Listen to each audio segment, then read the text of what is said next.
Merci. Ça marche? Ça marche. Merci de m'avoir invité, de m'avoir permis de découvrir cette ville absolument magnifique.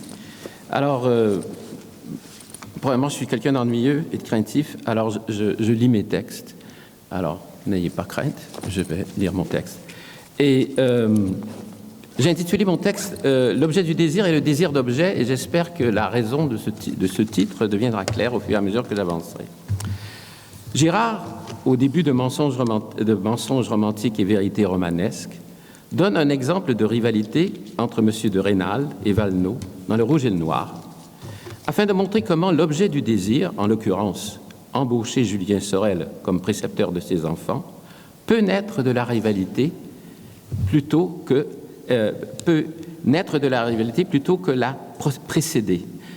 Ce n'est pas du désir de l'objet que naît la rivalité, lorsque pour quelques raisons comme la rareté ou le simple effet du hasard, deux désirs convergent vers le même objet, mais c'est au contraire de la rivalité mimétique elle-même que, selon Girard, naît le désir d'objet et l'objet même qui est désiré. C'est elle qui fait converger les désirs vers les mêmes objets et engendre la rareté. Cette priorité de la rivalité sur le désir, le caractère primordial de la mimésis par rapport à l'objet, dans l'explication du désir est un thème central chez Girard, une problématique maintes fois reprise de plusieurs manières différentes. Girard montre aussi comment, il y insiste à plusieurs reprises, et il y insiste aussi à plusieurs reprises, au fur et à mesure que la rivalité s'intensifie, l'objet qui semblait en être la cause, bien souvent s'estompe, s'absente, il disparaît, au sens où il n'intéresse plus les rivaux, et cette disparition de l'objet, son l'éloignement du centre de leur attention, ne change rien dans l'affaire. Elle ne résout pas le conflit, les antagonistes détournent leur attention de l'objet et la concentrent l'un sur l'autre. Ils abandonnent, oublient ce qui semblait expliquer et justifier leur conflit. Chacun ne s'intéresse plus qu'à l'autre, à l'adversaire qu'il s'agit d'abattre. L'objet perdu de vue a disparu, mais aux yeux des adversaires, peu importe, leur différend n'en est que plus féroce. Lorsqu'on passe de ce que Girard, suivant Stendhal, décrit comme l'univers de l'envie et de la haine impuissante, caractéristique des situations analysées dans Mensonges romantiques et vérités romanesques, en 1961, à celui de la violence ouverte de la crise mimétique, abordée la première fois dans La violence et le sacré en 1972, cette disparition de l'objet se fait plus complète et plus littérale, si on peut dire. La violence efface les différences, dit Girard. Il ne s'agit plus simplement du fait que les rivaux perdent de vue l'objet qui semblait être à l'origine de leur conflit, mais plus précisément que la violence détruit efface progressivement toutes les différences entre eux et transforme finalement les adversaires en double, en jumeaux de la violence. La violence détruit les objets et dans ce processus destructeur, elle devient proprement sans objet. L'objet a disparu comme objet du désir. Il a aussi disparu aux yeux des violents eux-mêmes comme cause, raison et justification de leur rivalité et de la violence. Il y a donc chez Girard, par rapport à la conception classique et usuelle du désir, une restriction du rôle et de l'importance de l'objet. Ce qui passe au premier rang, c'est le mimétisme, le rapport entre les agents. L'objet, selon lui, n'est plus finalement qu'un prétexte à la rivalité, un peu comme dans la fable de La Fontaine, du loup et de l'agneau. Ce prétexte est de peu d'importance. La rivalité inventera le prétexte à loisir, selon le besoin. Si celui-ci ne va pas, on en trouvera facilement un autre. Chez Girard, ce n'est ni l'objet qui de lui-même cause le désir, ni le sujet qui le dote de son attrait. L'objet, semble-t-il, n'a plus rien à faire. Il n'est qu'une cause mensongère, un faux prétexte, vite oublié et aisément sacrifié. Une excuse qui cache et nous permet de nous cacher à nous-mêmes l'influence que l'autre exerce sur nous. Il y a cependant chez Girard une autre façon de concevoir l'objet, laquelle lui accorde un rôle fondamental. Ce prétexte qu'est l'objet est en fait indispensable. Il est impossible d'en faire l'économie. Ce dont on ne peut se passer, ce n'est pas d'un objet particulier qui éveille inévitablement le désir, comme chez Freud, ou de l'objet, ou plutôt de son manque, qui entraîne nécessairement les conflits, comme chez Marx, mais du prétexte lui-même, d'un prétexte quelconque. Cela, Girard ne le dit pas, du moins il ne le dit pas explicitement. En fait, la situation, à nouveau, ressemble à celle que l'on trouve dans la fable de La Fontaine. Au-delà de la leçon explicite de la fable, que la raison du plus fort est toujours la meilleure, est mise en évidence un mystère. Pourquoi le plus fort se doit-il de rendre raison, même si celle-ci n'est pas très bonne? Car si c'est à nous que la fable s'adresse, c'est à l'agneau que parle le loup.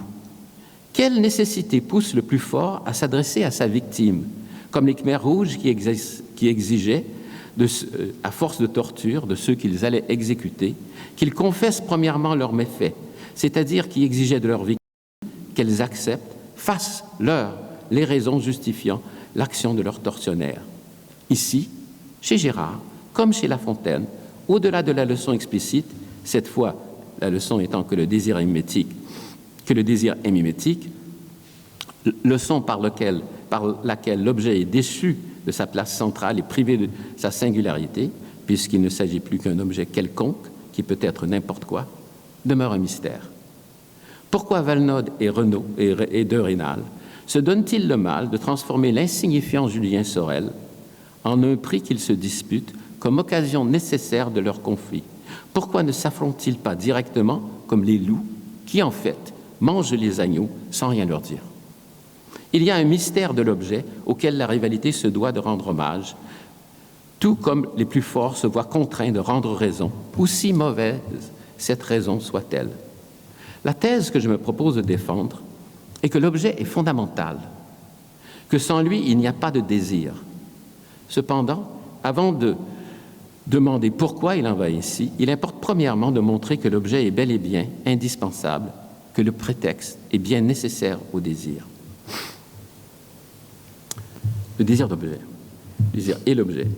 Classiquement, l'objet joue au moins deux rôles dans l'analyse du désir. Premièrement, il est ce vers quoi se porte le désir du sujet. L'objet du désir est le prix, la chose désirée. Il est deuxièmement ce qui explique ou justifie le désir du sujet. C'est en raison de ses qualités, de sa valeur ou de sa beauté que le sujet désire l'objet. La conception qui affirme que c'est au contraire le désir de l'agent qui transfigure l'objet et le rend désirable ne fait qu'inverser la polarité. Selon Girard, elle ne change fondamentalement rien à notre compréhension du phénomène. Dans les deux cas, le désir est conçu comme une ligne droite qui relie le sujet à l'objet et il s'explique tout entier, le désir, il s'explique tout entier dans ce rapport exclusif.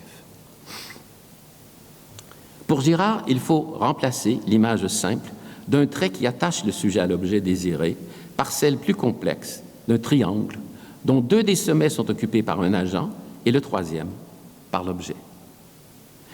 Si c'est bien toujours l'objet que désirent les agents, ils le font cependant l'un par l'autre, en s'imitant mutuellement dans leur désir. Le désir des agents est donc un phénomène double. D'une part tourné vers l'objet, il est simultanément, d'autre part, tiré vers l'autre agent. Le désir n'est jamais simple. À travers l'objet, c'est aussi l'autre que le sujet désire. L'autre, c'est-à-dire le modèle, qui sera bientôt le rival. Le désir a toujours deux pôles, dont le plus évident, l'objet, selon Girard, est le moins important et nous cache le plus important. Car la chose désirée n'est jamais, selon lui, le véritable objet du désir. Elle n'est jamais proprement sa cible. Ce que cherche le désir, c'est l'être. C'est de combler le vide, de faire taire l'incertitude que chacun ressent à l'intérieur de lui et n'ose pas avouer. Or, ce manque, certains autres, ou du moins, de ce manque, certains autres, du moins, semblent ne souffrir aucunement.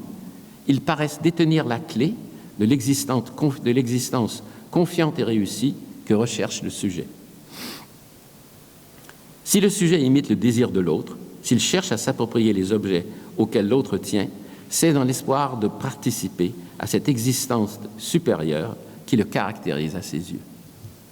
Cet espoir, cependant, est mensonger, car l'autre, pas plus que moi, ne jouit de la plénitude d'être.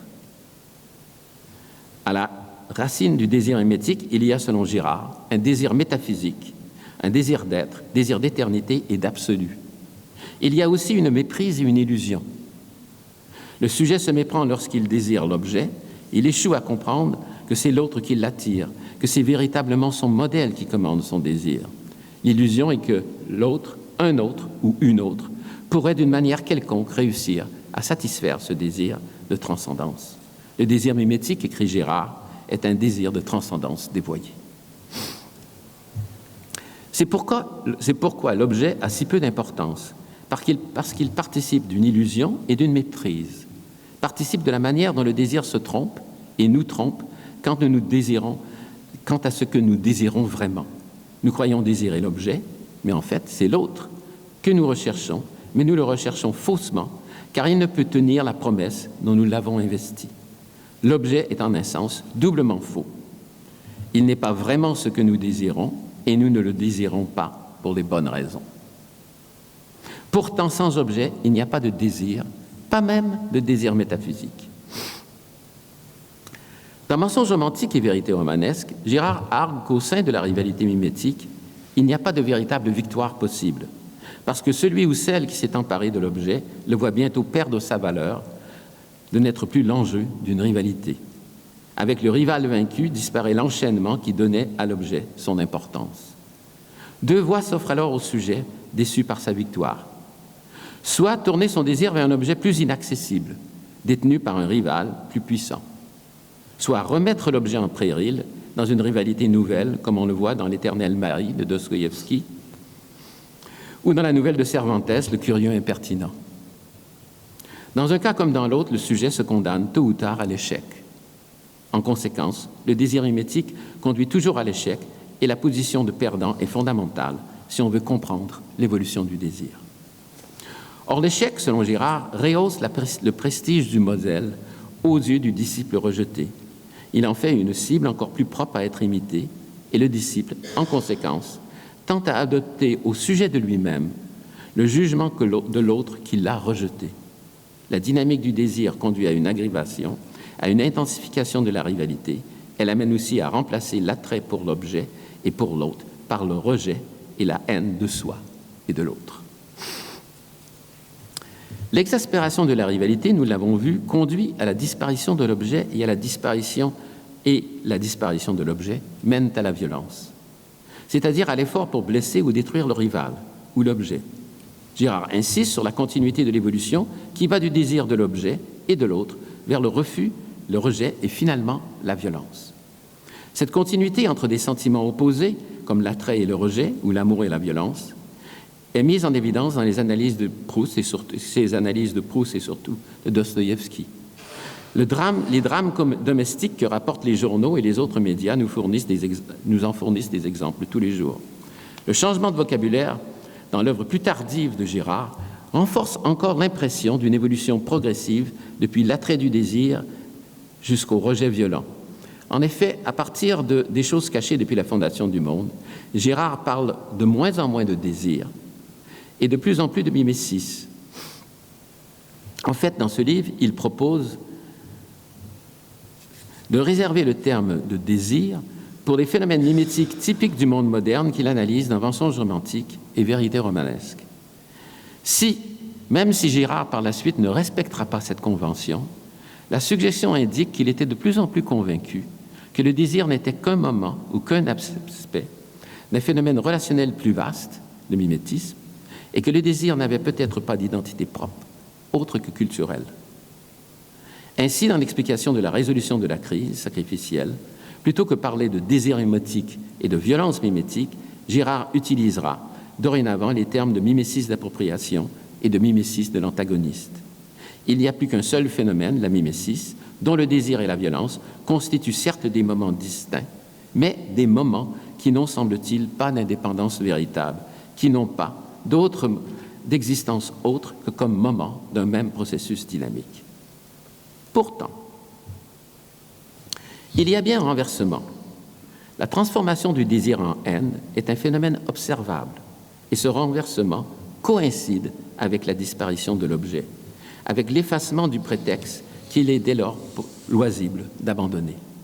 Toutes les analyses de Girard en témoignent. Lorsque la rivalité prend le dessus et que l'objet disparaît, le modèle et le disciple, de rivaux qu'ils étaient, deviennent proprement ennemis, des doubles opposés.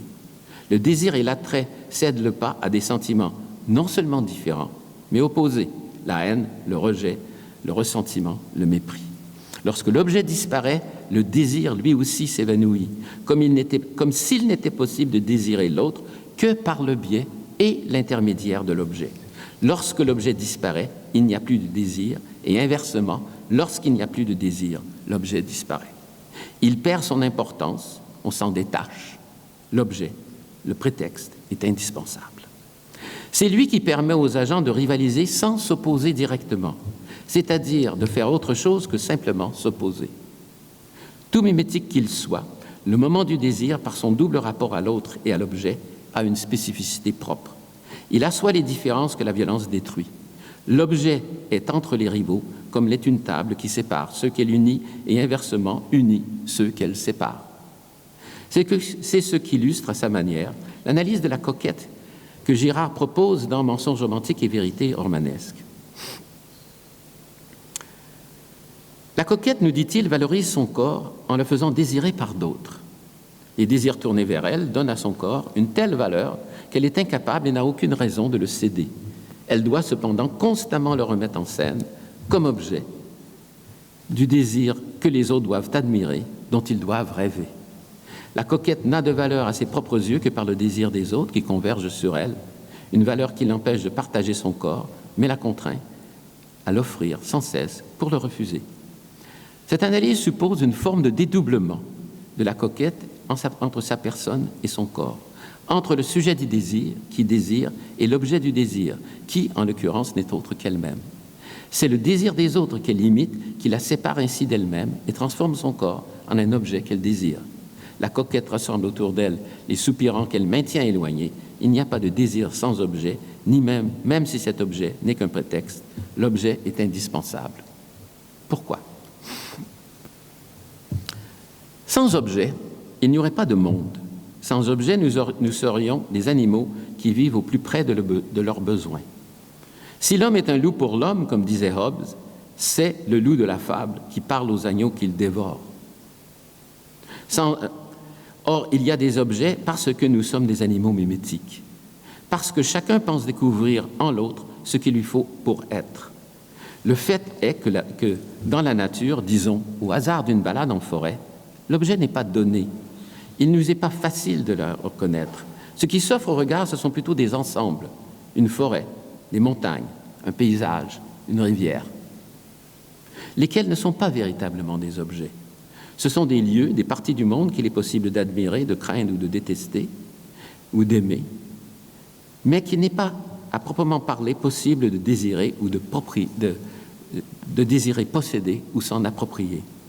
La chose exige qu'on s'attarde à elle, qu'on lui prête attention, qu'on l'observe, afin qu'elle se détache de l'arrière-plan et devienne proprement objet du désir. Cela est vrai déjà des animaux, qu'ils soient nos proies ou nos ennemis, sauf accident, sans un travail de l'attention, ils restent le plus souvent dissimulés. C'est encore plus vrai des choses inanimées.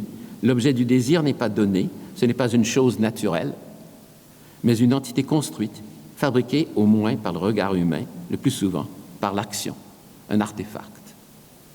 Qu'une pierre ou une branche devienne une arme, une feuille, un outil, ne nous éloigne guère de nos besoins immédiats et de leur satisfaction, surtout si l'ustensile est abandonné dès le but atteint. La chose ne fut un objet qu'un moment, celui de son utilisation.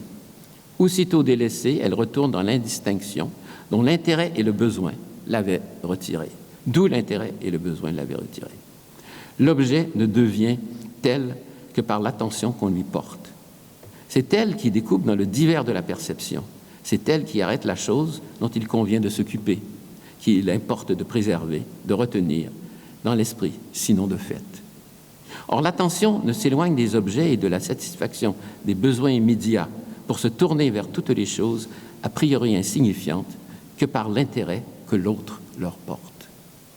Cet intérêt que nous imitons confère à la chose une différence que nous n'avions pas aperçue, une importance qui nous échappait et dont nous ignorons l'origine.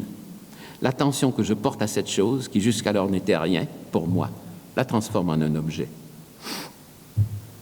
Elle me détourne aussi, momentanément du moins, de mes besoins et de mes intérêts immédiats. Elle m'ouvre au monde. Simultanément, elle modifie module l'attention que je porte à l'autre. Celle-ci se scinde en deux embranchements, dont l'un lui est attaché, alors que l'autre, non, c'est pas grave, que l'autre va vers la chose. Ce qui intéresse l'autre suggère une réponse à ce que je m'efforçais en vain de découvrir en l'observant, et que je ne pouvais espérer saisir qu'au risque de la violence si jamais il se refusait à l'embrassement. L'objet me sépare de l'autre. Il me libère de ma dépendance envers lui au point que j'oublie qu'il fut l'agent de sa découverte. Mon désir pour l'objet institue cette séparation et m'amène simultanément à m'éloigner de mes besoins. Les objets s'introduisent entre nous, ils nous gardent à distance, ils s'insèrent à demeure comme autant de couplets entre les refrains répétitifs de nos besoins. Les objets, le prétexte sans lequel il est nul désir, sont l'atome fondamental, les briques avec lesquelles est construit le monde non naturel où nous vivons. Si le désir est mimétique, il n'y a pas de désir sans objet, parce que le mimétisme est le mécanisme par lequel nous inventons l'objet, c'est-à-dire par lequel nous donnons aux choses une identité non naturelle, une identité qui rend possible un monde qui ne se réduit pas à la collection de ce qui est utile et à la satisfaction de nos besoins. L'objet est fils du mimétisme qui l'engendre comme un objet du désir. Quelque insignifiante que soit la chose sur laquelle il s'attarde, les différents désirs qui convergent vers elle sont ce qui lui donne corps comme objet. Sans le désir, tout comme nos animaux domestiques, nous circulerions, sinon complètement aveugles, du moins profondément myopes, au monde des objets qui nous entourent. Le prétexte est indispensable, ou plutôt il est inévitable, car il ne fait qu'un avec le fait que nous sommes des êtres mimétiques. Nous ne pouvons pas nous passer des objets. Leur disparition est immédiatement celle du système des différences culturelles dont ils sont comme le précipité, différences qui nous protègent du retour de la violence essentielle, celle dont il ne peut nous sauver in extremis que le mécanisme victimaire de la résolution de la crise. C'est dire que malgré sa dévalorisation dans l'explication du désir, malgré sa réduction à un prétexte mensonger, l'objet en vérité occupe une place fondamentale dans l'économie de la théorie mimétique. L'objet est indispensable au désir, ou pour le dire autrement, l'objet apparaît lorsque la relation de rivalité mimétique n'est pas trop intense et qu'elle donne naissance à un monde commun plutôt qu'elle ne le détruit. Ce qui signifie qu'il n'y a pas d'objet qui ne soit pas, jusqu'à un certain point, un objet du désir, parce que tous ont été engendrés par le mimétisme. Tant qu'il persiste et continue à nous diviser, les objets du monde participent de ce qui nous protège du dérapage vers une violence plus grande et dangereuse. La réalité du monde, sa consistance, tient à l'état de nos relations mimétiques. La perte d'importance de l'objet dans l'explication du désir, l'abandon du rôle central qu'il jouait dans la conception classique, en un sens innocente l'objet. Plutôt qu'un fauteur de troubles, elle en fait le témoin passif et souvent la victime de nos illusions mimétiques, qui transforment un plat à barbe en casque de membrin ou les moulins à vent en terribles géants. L'objet ne constitue pas une tentation perverse à laquelle il convient de renoncer. Girard, en fait, se méfie de ces formes d'ascèse où l'on s'efforce de ne rien désirer, de ces morales qui affirment la vanité de l'objet et lui dédient tout attrait. Par un retournement à première vue paradoxal, mais en fait qui ne l'est pas, l'objet et le désir d'objet se révèlent faire partie de ceux qui, selon Girard, protègent les agents contre les désirs du mimétisme. J'ai encore du temps? OK. Ça va être un peu plus abstrait, là. Je m'excuse. Alors, cette section s'appelle « La fiction ». Le mimétisme engendre l'objet comme objet du désir, c'est-à-dire comme une chose séparée dont il est possible de s'accaparer. La mimésis d'appropriation, le désir d'objet, implique ainsi que la possession d'un objet, quel qu'il soit par définition contestable. Elle peut donner lieu à un conflit, toujours un conflit, puisque ce sont les regards convergents vers deux agents, par exemple un téléphone cellulaire, sur le même objet, qui la constituent comme un objet. Il importe donc, afin de maintenir la paix au sein de la communauté, que soient mises en place des règles qui déterminent ce qui est et ce qui est acquis et de quelle manière les choses s'acquièrent. Or, d'un point de vue physique, on ne peut s'approprier que les objets qui sont de taille relativement petite et qui se proposent à nous comme des réalités séparées, indépendantes de l'environnement. Plus précisément, on ne peut acquérir une montagne, une rivière ou une île qu'au terme d'une opération sociale. En conséquence de quoi, cette appropriation ne se réduit pas au simple fait de retenir l'objet par-devers soi, comme un enfant qui tient précieusement les bonbons dans sa main, mais correspond à quelque chose comme un droit. L'appropriation instaure une relation déontique, c'est-à-dire qui impose des devoirs aux autres, et parfois à soi-même aussi. Nul ne peut détenir un verger, une rivière, un lopin de terre, que si son avoir lui est reconnu par d'autres. Ce n'est que parce que d'autres acceptent que ce bien est à lui ou à elle qu'il l'est bel et bien. Cela seul permet que l'agent puisse en profiter, quitte à être déçu de sa nouvelle acquisition. En fait, cela est vrai de toute relation d'appropriation. Comme l'avait bien compris Hobbes, en l'absence d'un droit établi, quiconque s'empare d'une chose s'expose à l'avoir prise, à voir sa prise contestée par d'autres qui viendront en nombre et armés pour la lui retirer.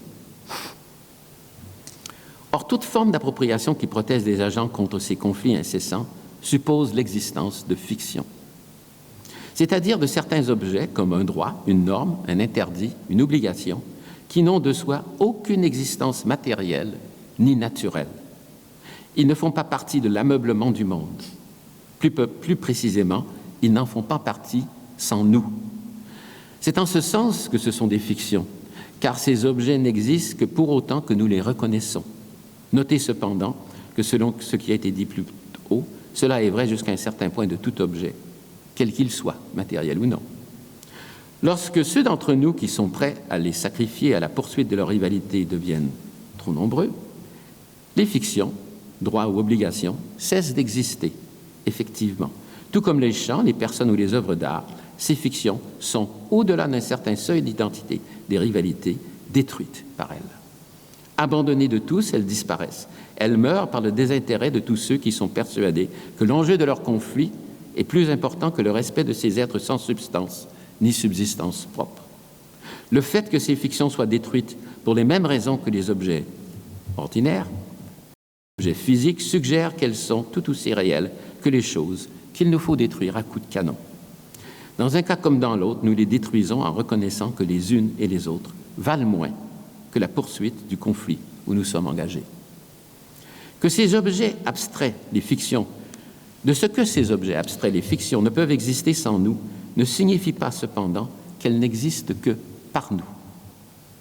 C'est-à-dire, contrairement à ce que plusieurs auteurs affirment, il ne suffit pas que tous se mettent d'accord pour que de telles fictions prennent corps et existent.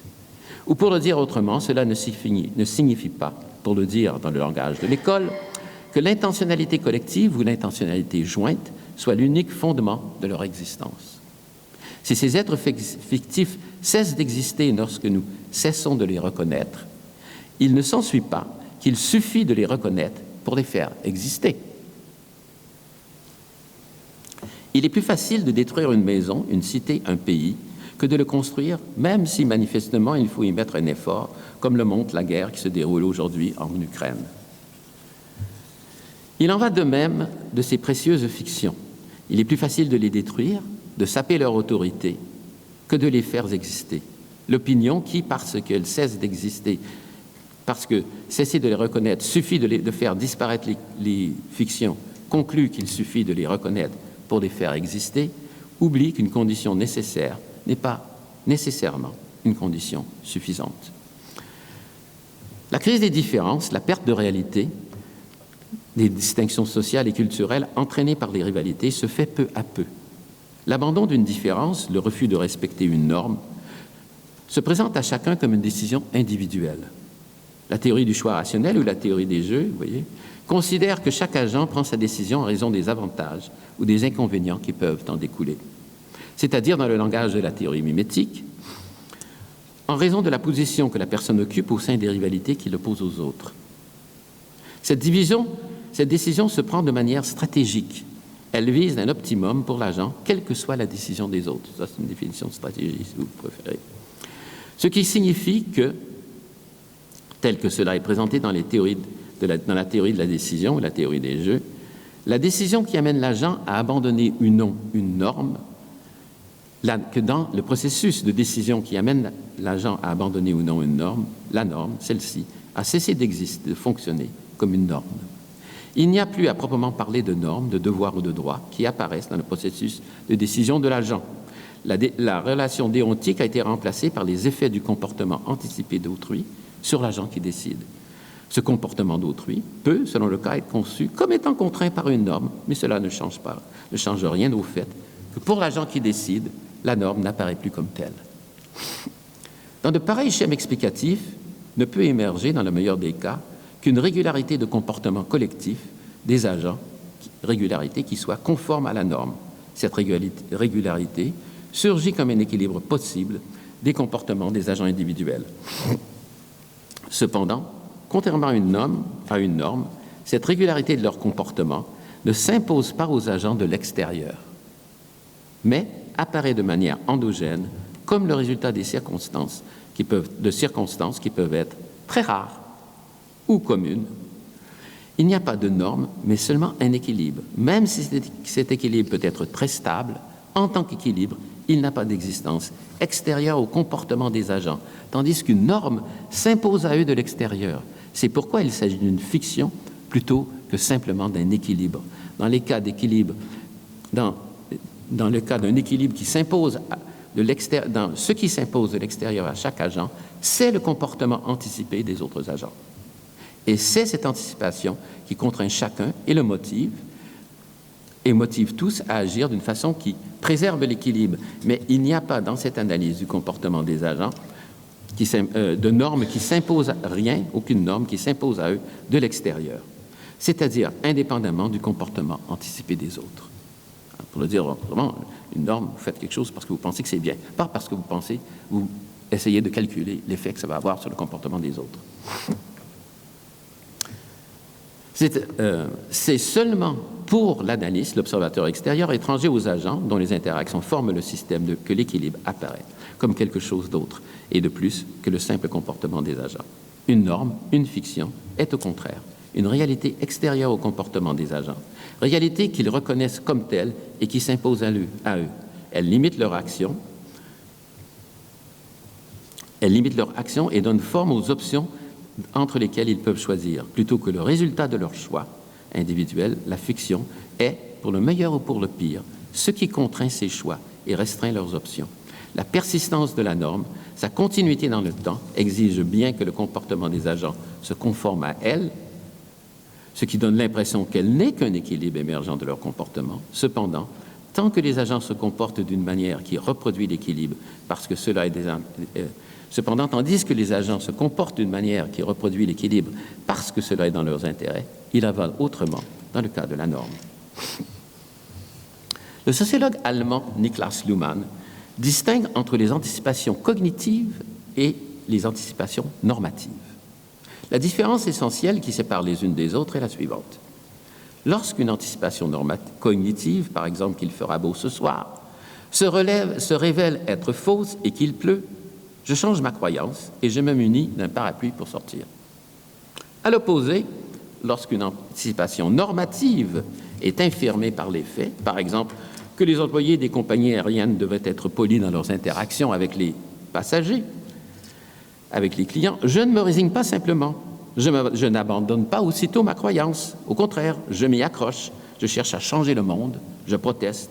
J'écris au responsable de la clientèle ou je fais dorénavant affaire avec une compagnie d'aviation différente. Cette différence entre anticipation cognitive et anticipation normative peut être remise en cause par la suite des événements. Une anticipation normative peut se transformer en anticipation cognitive lorsqu'à force d'échecs répétés, j'accepte que c'est bien ainsi que le monde est devenu et que si on veut avoir le permis désiré, il faut graisser la patte aux fonctionnaires. La différence n'est donc pas absolue, elle est néanmoins réelle et correspond exactement à la différence entre les comportements qui permettent un équilibre et ceux qui sont conformes à une norme, une fiction. Les anticipations cognitives dont l'agrégation peut donner lieu à la mise en place d'un équilibre, cherche à s'adapter au monde. Chacun détermine son comportement en fonction du comportement anticipé de l'autre. Les anticipations normatives, au contraire, reflètent nos efforts pour adapter le monde à la norme, nos efforts pour imposer au monde la réalité de la fiction. La question qui se pose est alors de savoir comment apparaissent les normes qui s'imposent à nous, comment sont mises en place les fictions qui modèlent notre monde et nos comportements. Girard fait sortir la première norme de la résolution de la crise mimétique. Au moment où la violence a atteint sa plus grande intensité et s'est proprement universalisée, au sens où nul n'échappe à son emprise, ce qui est une situation où plus rien ne limite ni ne contraint la violence des agents opposés, or il n'y a à ce moment aucune norme et où d'où tous les objets ont disparu, où ils n'existent plus que comme moyen de conflit.